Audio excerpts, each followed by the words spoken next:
Assalamualaikum, this is me Muzammal Hussain. I am a real estate investment consultant from Titanium Agency and Homes. Today I am here to discuss about DHL Lahore management has imposed non-utilization charges on plot owners. Non utilization charges उन plot owners को लगे हैं जिन लोगों ने उनके होते हुए उनकी ओनरशिप में होते हुए प्लॉट को पोजेशन अनाउंस हो चुका है लेकिन वो उसके ऊपर कंस्ट्रक्शन नहीं कर रहे। उन प्लॉट ओनर्स को आज के बाद जो DHA पहले उनसे नॉन यूटिलाइजेशन चार्जेस जो थे वो पहले इम्पोज हुए थे, वो राउंड अबाउट 5 मरला के ऊपर आपका 12,500 रुपये का वाउचर निकलता था जब भी आप उसको ट्रांसफ़र करवाते थे NDC में।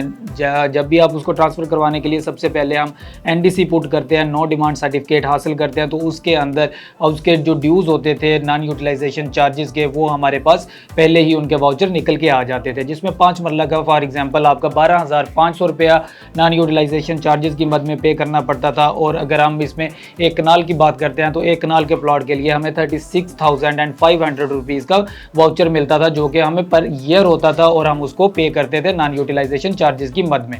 DHL लाहौर मैनेजमेंट ने अब इसको बढ़ा दिया है, जो 5 मरला से लेकर 10 मरला के प्लॉट्स जो हैं उनके ऊपर 75,000 नॉन यूटिलाइजेशन चार्जेस अप्लाई होंगे पर एनम। और अगर हम एक कनाल की बात करते हैं तो एक कनाल के प्लॉट ओनर्स के ऊपर 1.5 लाख रुपया मतलब 1,50,000 रुपया नॉन यूटिलाइजेशन चार्जेस इम्पोज होंगे आज के बाद। अगर हम इसका ब्रेक थ्रू बनाते हैं तो एक कनाल का प्लॉट के फॉर एग्जांपल अगर आप एक कनाल का प्लॉट ओन करते हैं तो पर डे का आपको 410 रुपये उसके ऊपर नॉन यूटिलाइजेशन चार्जेस की मद में पे करने पड़ेंगे। DHA फेज़ 9 प्रिज्म में ऐसे प्लॉट्स जिनके ओनर्स के ओनरशिप में होते हुए उन प्लॉट्स को पोजेशन अनाउंस हुआ है उन लोगों को 3 साल के लिए एग्जेम्पशन दी गई है DHL और मैनेजमेंट की तरफ से कि वो नेक्स्ट 3 ईयर्स अपने नॉन यूटिलाइजेशन चार्जेस जो है वो पे ना करें। फॉर एग्जांपल अगर आज की डेट में आप किसी इन्वेस्टर से या फिर किसी प्रीवियस प्लॉट ओनर से अगर कोई आज की डेट में आप प्लॉट को परचेज़ कर लेते हैं और वो पहले से ही पोजेशनेबल प्लॉट है तो आपके ऊपर उसी दिन से ही नॉन यूटिलाइजेशन चार्जेस का इम्प्लीमेंटेशन हो जाएगी।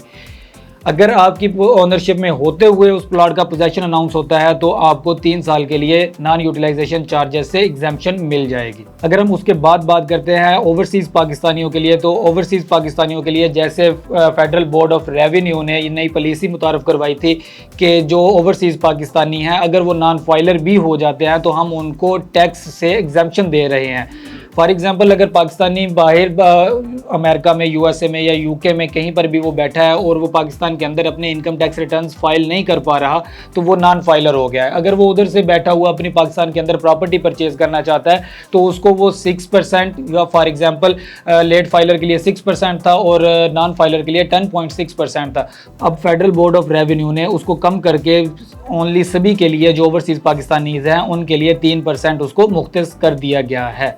और आज के बाद जो भी ओवरसीज़ पाकिस्तानी पाकिस्तान के अंदर कोई भी प्लॉट परचेज़ करते हैं या फिर कोई प्लॉट सेल करते हैं तो उनको फाइलर एज ए फाइलर ही ट्रीट किया जाएगा, लेकिन उसके लिए शर्त ये रखी है कि वो FBR में चीफ के साइन होना उसके ऊपर लाजमी है, वो उसकी वेरिफिकेशन लाजमी करेगा। उसके बाद आपको वो वेरिफिकेशन विद इन 1 डे आपको मिल जाएगी। उसके बाद आपकी जो टैक्स की एग्जेम्पशन है वो भी आपको मिल जाएगी। और आपका अगर फॉर एग्जांपल अगर आप प्लॉट परचेज़ करते हैं तो आपको एडवांस टैक्स में राहत मिल जाएगी। अगर आप प्लॉट सेल करते हैं तो आपको कैपिटल गेन टैक्स में उसके ऊपर राहत मिल जाएगी। If you want to buy or sell anything in DHL Lahore, plot, house or plot file, you can kindly contact us. Overseas Pakistanis हमसे ईमो पर रब्ता कर सकते हैं और नेशनल क्लाइंट्स हमसे व्हाट्सएप पर रब्ता कर सकते हैं। मिलते हैं इंशाल्लाह नेक्स्ट वीडियो में। लाइक कीजिएगा, सब्सक्राइब कीजिएगा और शेयर ज़रूर कीजिएगा। Thank you.